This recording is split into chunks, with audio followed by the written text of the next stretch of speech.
Part 1. Blind Husband. A man married a very beautiful girl. After marriage, they were living happily. Man admired her beauty and loved her very much. But after a few months, wife came to know that she was suffering from a skin disease, and because of that, gradually she will lost her beauty. Knowing this, wife started thinking to herself, what if I become ugly? My husband would start hating me. I won't be able to tolerate his hatred.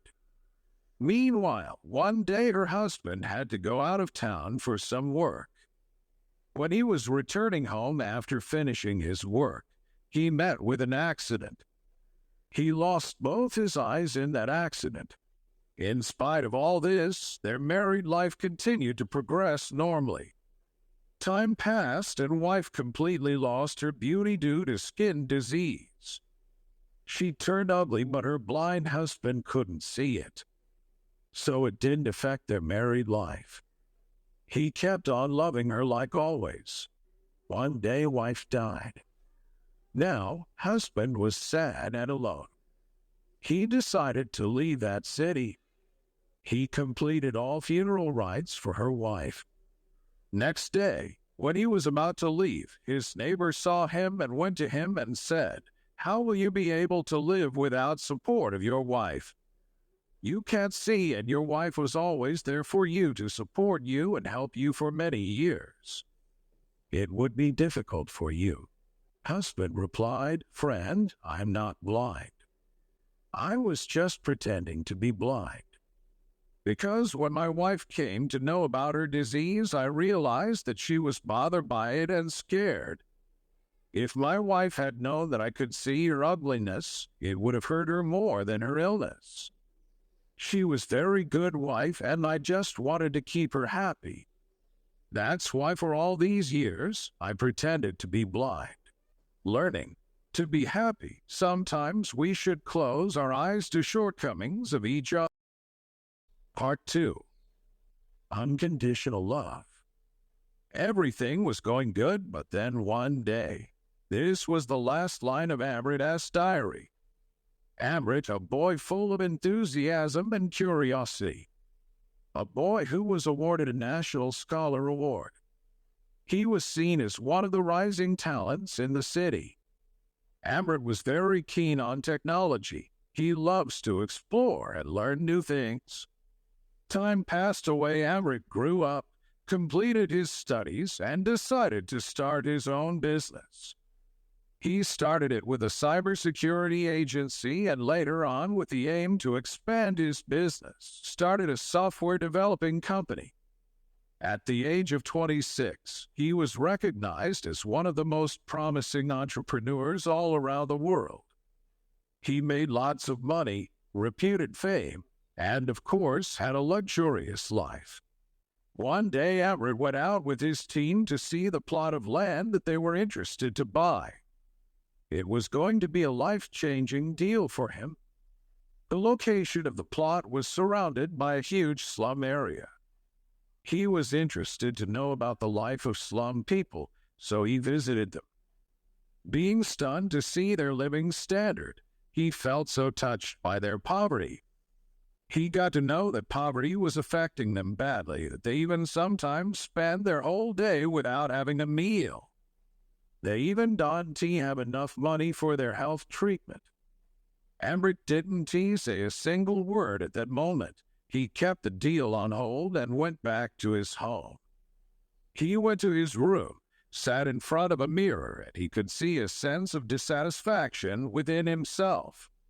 The incident made him realize his responsibilities for humanity. He decided to start several non-profit organizations for the well-being of those people. This made him left his luxurious life to work for them. He gave employment to them in his organization. Now things were totally different. Amrit, who was willing to expand his business, had now decided to work for humanity and kept his company just as a funding source for those non-profit organizations. Things were going the way he wanted to be, but one day a newspaper published an article that Amrit's company was stealing data from its users. It also said that the purpose of those nonprofit organizations was to divert people from their illegal activities.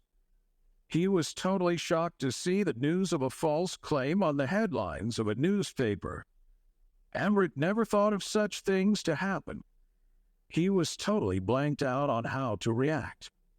After this, things were not going to be easy for him. There were debates on a news channel on what action should the government take on Amrit's company.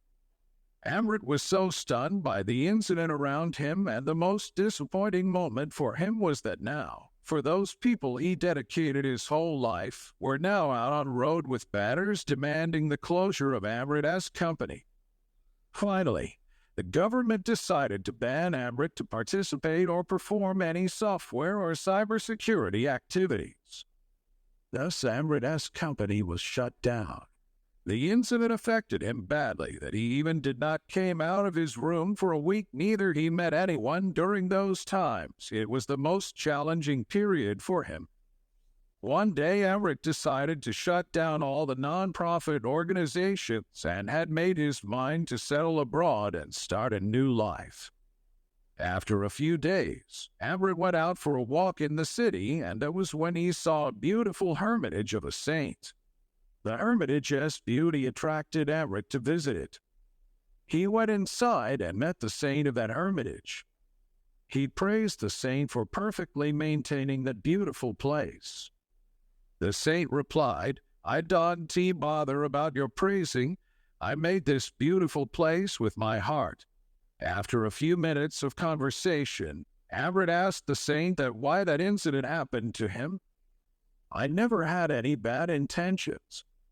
I never tried to cheat them. I trusted those people and was expecting the same trust from them, but they disappointed me. I had decided to leave all this and settle abroad to have a better life," said Amrit. He asked the saint why it happened to him only. After listening, the saint smiled and said, "Before I could answer you, just go and pluck some fruits from those trees. I'm quite hungry." Amrit was not happy to see the saint's response, but still, he went and plucked some mangoes. When he came back, the saint asked, "Are you okay?" Amrit replied, "Yes, I am." Asked again, "Did that tree pinch you? Does it deny to give fruits to you? Anything like that?" Amrit replied, "No. How it can do that?" Saint smiled and said, "That's what life is. This is the universal law of nature, a law that we humans had forgot. The tree never expects that someone will give it something for the exchange of fruits or using its wood. Nature had taught us that love is unconditional. There should not be any expectations, as all problems are due to expectations only. Nature only wants you to maintain it for your benefit only. If we do something with the expectation to get something in return, then it has a selfish nature. The best thing that the Almighty had ever created is love. We should love something or someone, but expecting the same is not love, it is attachment. We love them, but we shouldn't expect to get it back. If we started expecting, then the universal law of love will not exist anymore.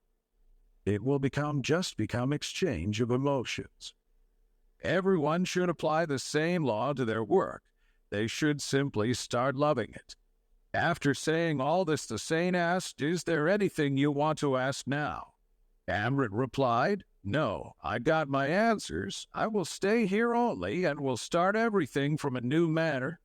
Amrit started a new textile business that failed. He again started a grocery business that too failed. He was facing failures every moment, but he didn't lose his dedication. He was determined to work for his dream.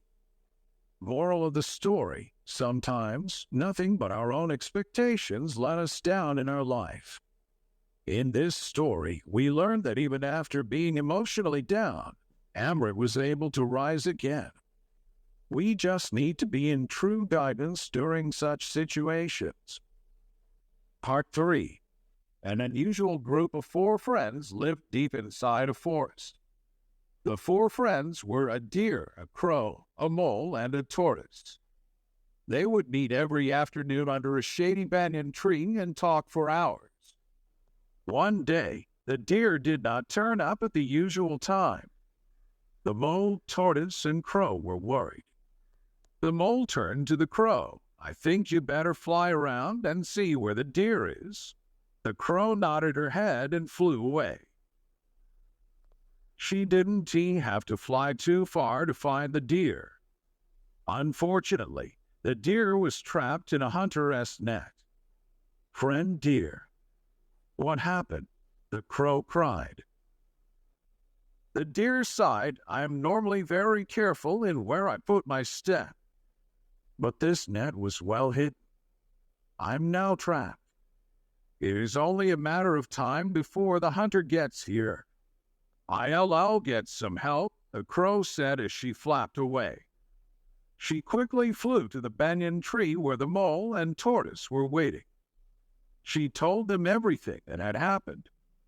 "Friend tortoise, you wait right here," said the mole. "I will go with the crow and cut the net our friend is trapped in with my sharp teeth." The crow picked up the mole in her beak and flew quickly to the spot where the deer was trapped. The deer was happy to see his friends. The mole started cutting through the net. It was hard work, but soon the deer was free. "Thank you, friend mole," the deer cried out as he stepped out of the net. "Ah, looks like our friend is free," came a voice from the bushes. It was the tortoise, who had walked slowly to the spot. At the same moment, the hunter arrived. The deer ran swiftly. The crow flew away. The mole quickly dug a hole to hide in. But the tortoise was too slow. The hunter was shocked to see that the net had been cut. But then his eyes fell on the slowly moving tortoise. "I lost the deer, but this tortoise will make a fine soup," he thought to himself as he tied the tortoise up with a rope. "Oh no, we've lost our friend," cried the crow. "No, there is still hope," said the mole with a smile as he whispered a plan to his two friends. With the tortoise on his back, the hunter headed back to the village. The path took him past a lake. He saw the body of a deer lying on the grass. A crow was sitting on the deer's antlers, pecking at his eyes. The hunter could not believe his luck. "I lost one deer, but looks like I have found another. And I don't even have to kill this one," he said to himself. The tortoise smiled. His friends had come to rescue him. The hunter left the tortoise on the ground and ran towards the deer. The mole ran out of the bush and quickly cut the rope. The tortoise was free. "Friend tortoise, run," cried the mole. For a tortoise, he moved really fast straight to the lake. Meanwhile, the hunter had almost reached the deer. The crow could see that the tortoise was now safe in lake.